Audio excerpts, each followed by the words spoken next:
a little bit of drifting into what we used to perceive as danger is what's going to make us feel better. Yeah.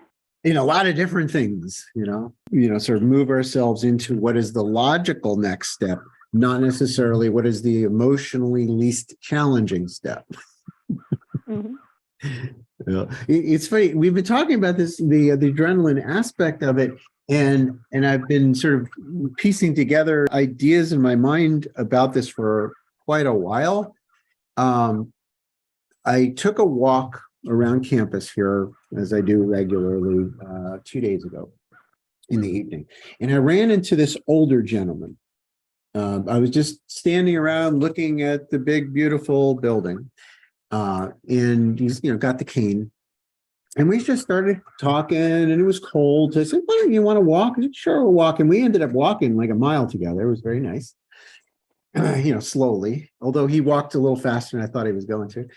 And we started talking about fear and stress. And he said, "Well, you're wired for it. You've got the gene that allows you to do these courageous things. And I've always been like really averse to everything that causes fear in me." He said, "When I used to work up at the up in the mountains nearby, and there was cliffs, and you're driving up this road every day. He'd drive up this road with drop-offs and no railing, and it really scared him. He said, I couldn't calm down all day. Like after that, I would still be nervous and jumpy and uncomfortable and physiologically upset."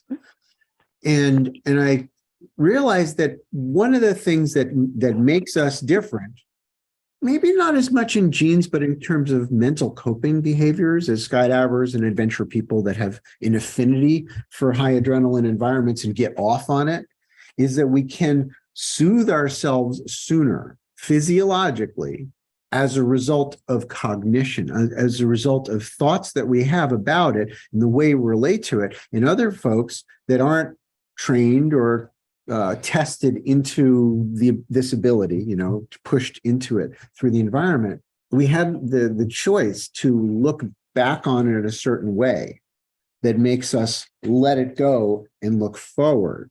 Whereas the self-traumatizing thought process that leads people to not be adventurous is this constantly refreshing our story through telling it and thinking about it in a certain way, where we're hyperfixating on the negative aspects and the negative feelings. And all we're thinking about is, I don't want to feel that again.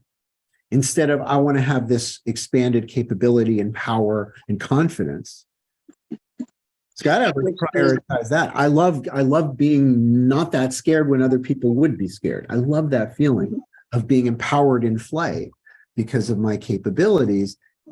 But the capability that we attain in the process of reaching for those skills is this choice about which way we look in our minds, how we tell the story of our successes and our failures and our emotional trials and tribulations. And I think that that's why the emotional, I want to draw it.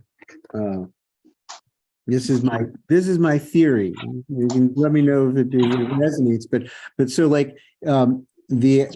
a typical response to stress would be like, I feel the stress, and then over a long period of time, I calm down because I keep adding more information and thought processes that push this line up, that don't allow me to physiologically calm myself down, as opposed to, let's say, the blue line.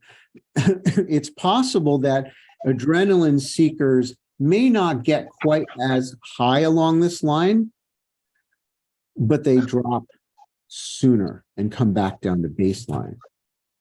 There still may even be times where they get, as high or even higher, but they are good at bringing themselves back down to baseline in a shorter period of time. And if that's true, then we can enhance our capability to do that as adventure people, observing our breathing, observing our thought processes. It's a physical end that we address it with, and it's a cognitive end in terms of the thought processes and ideas that we hold in our present moment awareness.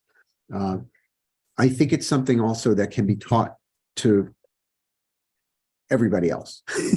The folks that haven't been in the plane worried. You can have somebody that lands from a jump like that out in the field, and they get the little flowers everywhere, and they're like, oh my God, that was so scary. Oh my God. And maybe they actually feel physically sick. I've seen people barf, right?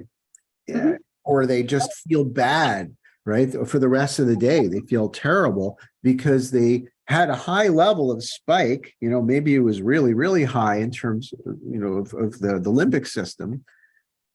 But what do you do when you land, right? How do you receive the adrenaline? Do you say yes to it when it comes, or do you say no to it? That's significant. And afterwards, do you celebrate it? And I think that spirit of celebration is one of the things that adventure folks are really good at.